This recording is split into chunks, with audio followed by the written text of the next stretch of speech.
Hello student, welcome to my YouTube channel શિક્ષા સંકુલ. આપણે એમાં જે ક્ષેત્રફળની જે સિરીઝ ચાલુ કરી હતી એમાં આપણે ચોરસના જુદા જુદા એક્ઝામ્પલ લઈને એની ક્ષેત્રફળ અને પરિમિતિ શોધતા હતા.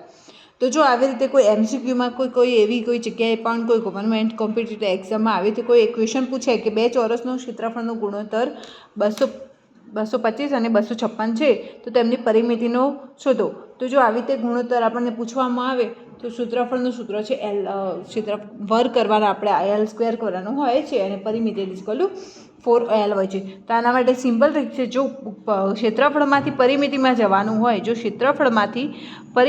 જવાનું હોય તો આપણે વર્ગમૂળ કરીશું.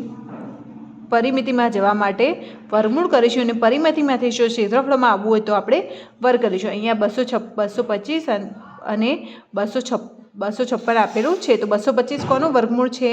તો 225 છે 15નું વર્ગમૂળ અને 256 છે 16નું વર્ગમૂળ. તો આપણને અહીંયા આન્સર મળે છે કે જે બે ચોરસ આપ્યા છે એની પરિમિતિ 15:16નો ગુણોત્તર હશે. તો આ નીચેના ક્વેશ્ચનનો આન્સર તમે કમેન્ટમાં આપજો કે પરિમિતિનો ગુણોત્તર શું થાય છે.